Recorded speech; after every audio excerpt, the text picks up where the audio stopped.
Welcome to episode 4 of the Mile 62 podcast. I'm your host, Richard Elkins, coming to you from Austin, Texas. We cover all things ultra running in the southern United States. Today I'm going to talk about some daily news.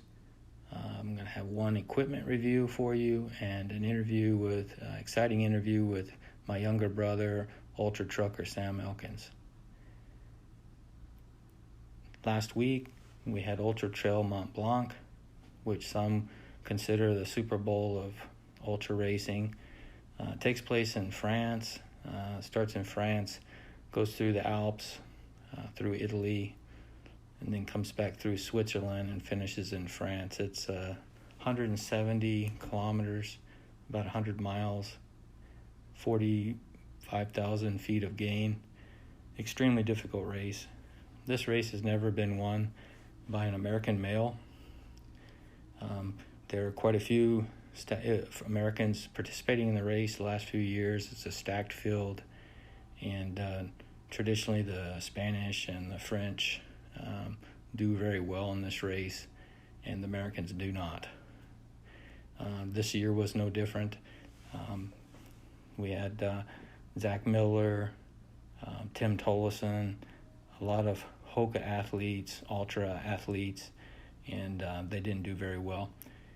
I do want to give a shout out to Jason Schlarb. He came in 19th place. He's based in Colorado. Was a very good placing for him. He started out slow, conservatively, and moved his way up into the field. He was the top American male. And then in 55th place was Paul Terranova, which is from Austin, Texas. That's a really nice result for Paul. He's coming from Austin, which is really a flat area to train, but still he's able to do very well on the Alps. And a big shout out to, on the female side, Courtney Dauwalter of Colorado. She came in first place. It made the race very exciting, and she's sponsored by Solomon, and really carried the race for the Americans. I thought it was very boring on the men's side since everybody had DNF'd or just hit the struggle bus.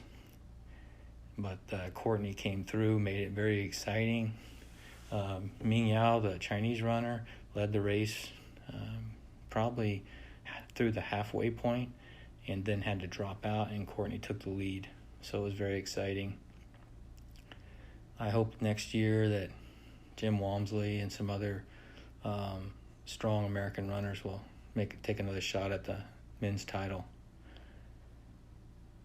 My personal issues the last couple weeks, I've been struggling with problems with my feet. My left foot was very sore last week, and I attribute it to wearing my Ultra Escalantes too much. It's a very minimal shoe. It's a very comfortable shoe, but I'm a heavy runner. I'm about 190 pounds, and I really beat up my left foot.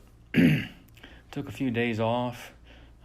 Been using my Air Relax machine, air massage machine for my legs. It's a Korean brand. It works really well. I've had it for about a year, and started running again, and having a little bit of issues with my right foot for a few days, so I took a few days off. But now I'm back at it, trying to get ready for 100K at the end of the month here in Texas.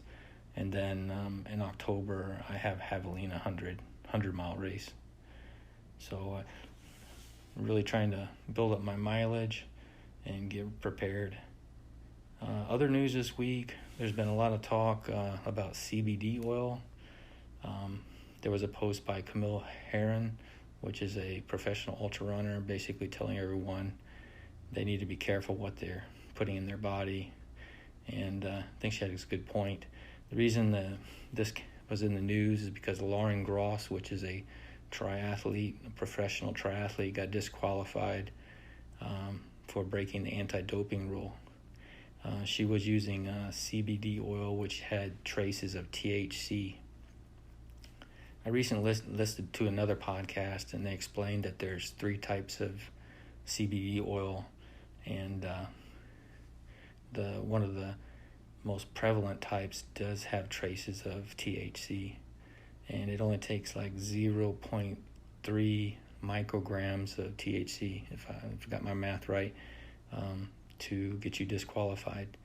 That is such a minute amount that you could be walking through a room of people smoking marijuana, and that would show up in your system. But the point was, you have to be careful what you're putting into your body. Not just CBD oil, but you need to know where your vitamins are coming from. Make sure you buy them from a reputable company. I have one equipment review this week. I recently bought the Ultimate Direction race belt. It's about $50. It holds one a soft flask in the back, and also has a pocket for holding your mobile phone. And then on the front, it has 2 straps which are adjustable. So it's a great piece of equipment for what I consider like a 20 or 30K trail run, or I've heard of other runners using it to hold their waist lights. If you want to use a waist light like Kogala or Ultra Aspire, you can mount them on your race belt. And then in the back of the race belt, it also has 2 straps for tightening. And I ran it in a few times, have no problems with chafing, and it holds the bottle very well. It just has 1 snap, but seems to hold it very well. It doesn't shake on me, and the liner inside the mobile phone pocket protects the mobile phone very well. When I pull it out, I don't have any moisture on my mobile phone, and I don't feel the mobile phone when it's the waist belt is tightened up on my body when I'm running. The straps in the front are very adjustable. They're adjustable on both sides. I think it's a great product. The only negative thing I found about it is it has a key pocket in the front, which is a great idea, but the key pocket would only fit a house key. If you were to use a car key, most cars these days have electronic keys, so they're big and thick. It will not fit in there. I've tried to do that. It will fit in my Ultimate Direction vest pockets, key pocket, but not on this race belt pocket. I think if they come out with a new edition, that's something that they should adjust, because everyone has electronic keys these days. If you go to a race, you're going to have your car key. You're not going to have your house key. Now I'm going to connect with my younger brother, Sam Elkins, which is on the road. I call him Ultra Trail. Hey, Podcast. how you doing? Good. What are you doing right now? I had to pull over and join the software. Oh, okay. All right. Well, what kind of work do you do? I'm an over-the-road truck driver for Tyson Foods. Okay. So how does that work into your running schedule? Basically, I get a couple-hour break a day, and then I either have to run before my shift or after, so it makes for a long day. What kind of challenges do you run into trying to find a place to run? Usually the places I have to park, I usually have to park run in circles around a truck stop or a rest area, or run out on a highway on a U.S. highway on the shoulder, or on the gravel next to the shoulder. Wow, I bet that's challenging. Do you wear lights, or how do you protect yourself, especially running at night? The reflective vest, and I wear a headlamp and reflective on the shoes. Oh, okay. So where is your home base? Springdale, Arkansas. Arkansas, in the Ozarks. So how's the running community in that area? It's supposed to be very large, but I've spent very little time at home. They have a lot of running trails, and there's supposed to be like 440 different running trails for trail running and hiking in the area. I've run a few of them. They're really, really nice trails, and we have a greenway system that runs from Bentonville, Arkansas, all the way to Fayetteville, Arkansas. It's about 40 miles long. I run on that quite a bit. Oh, that sounds very nice. So what got you into running? How long have you been running? Tell me a little bit about your running background. I've been running for about a year and a half, 2 years. I started after I quit smoking. I started walking to exercise and lose a little bit of weight, and then of course started slowly running, and then decided to run my first ultra run. So I trained for that for several months, and I finished the first run, which was a 25K. Pretty much walked about 80% of it, but I finished it. Oh, that's a good achievement. So what other runs have you participated in this year? The Crazy Mountain Trail Race, the Habanero Hundred, and Possum's Revenge. Yeah, I'm And then familiar. I DNF'd the what's it called? Well, on the Possum's Revenge, what were some of the challenges you ran into? How far did you run in that race? 50K, well 54K.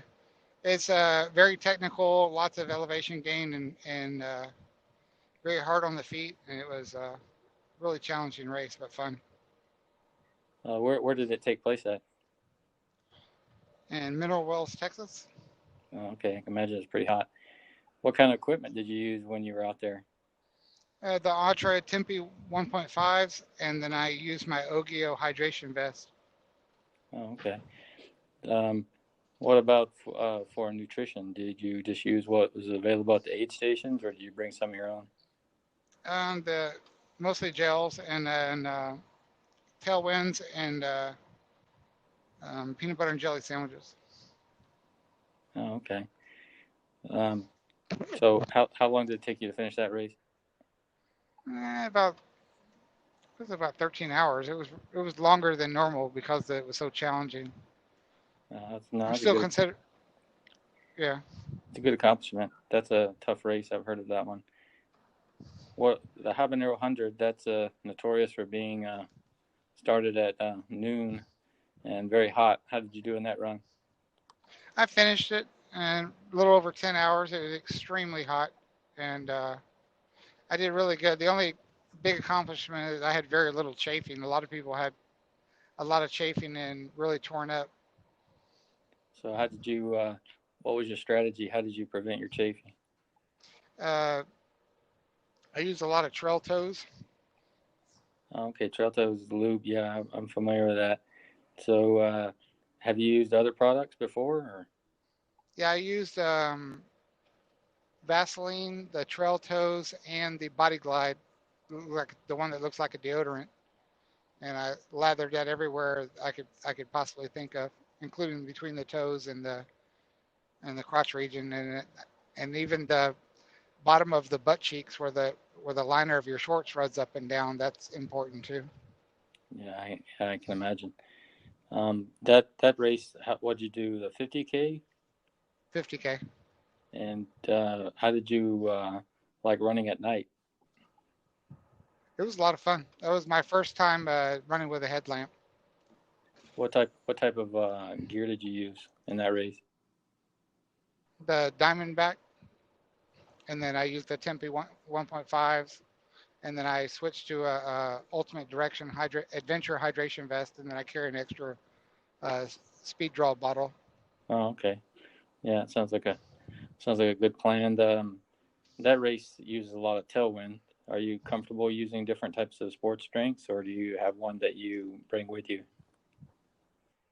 I mix them up. I use the tailwinds, and then I use the heat in training, and then I like Gatorade too. I drink quite a bit of Gatorade. Oh, okay. That's a lot like myself. I like to drink all the different hydration products. So, what other races you got coming up this year?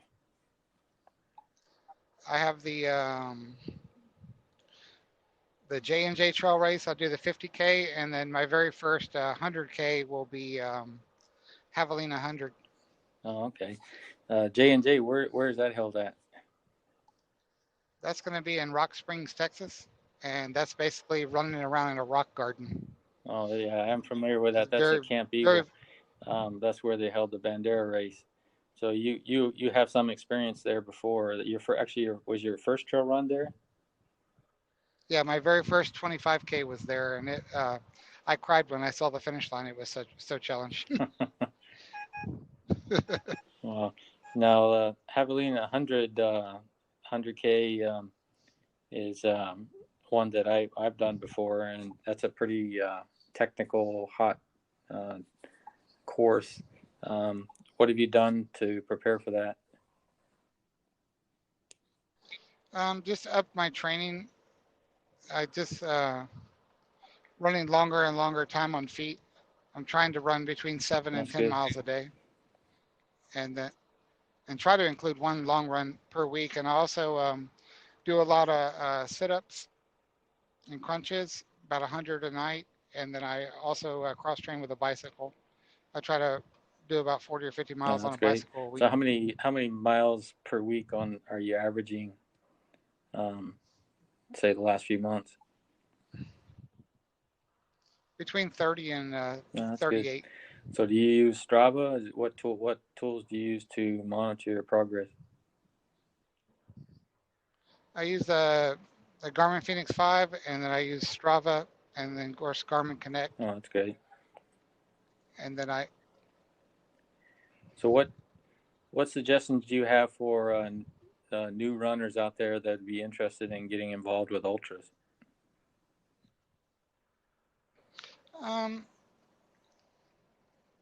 Be prepared. I mean, prepare yourself. It's okay to accept a challenge, but be prepared because it's very difficult, and you can't Yeah, I think that's overtrain. good advice. I mean, I've been doing it for a few years, and I'm learning new stuff all the time. And you listen to other people, get advice. That's the best way to learn. You mentioned that you're using the Ultra Temps. Do you wear any other shoes? Yeah, I use the Hoka Bondi 6s What do you? for Oh, just for the road. road running How do you like those? to train on the road. They're super Yeah, because comfortable. those have probably 4 or 5 millimeter drop, and the Ultras have zero drop. Do you have any problems switching back and forth? No, and the other shoe I like is the Topo Athletic Phantoms. I switch back and forth running between those and the Hokas, depending on the terrain. If I'm going to hit a little bit of gravel or maybe do a little bit of off-road mixed with street, I'll put the Topo No, that's Athletics on. great. So what goals They're, do you have for 2020? to finish the 100K and then hopefully put a couple 100K under my belt, and then eventually someday do a 100 mile. So in 2020, you plan to do some more 100Ks and then possibly a 100 miler? Yes. Okay, I think that's pretty big goals, but I think achievable. All right, thanks for joining the podcast. When you're running out there, do you ever see any other truckers running? Actually, I met one today that I talked to, and he runs quite a bit, and I took down his information. It's very rare that you see a trucker exercising, but when you do, it's makes you feel really good Oh, that's great. knowing that you're not the only one out there. All right, thanks, Sam. So if people wanted to follow you on social media, how do they get a hold of you? Samuel Elkins on Facebook, and also on Instagram, and I'm also on Strava. All right, thanks for joining the podcast. I think we'll get in touch with you in the future to be a guest host. Okay, well, thank you. All You right, have a bye. good day. Thank you for listening to my podcast. I can be found on social media. On Instagram, it's runnerrwe. Twitter, it's at runnerrwe. And I can be found on Strava, Richard Runner RWE. Please send feedback and questions to runnerrwe@gmail.com. Thank you.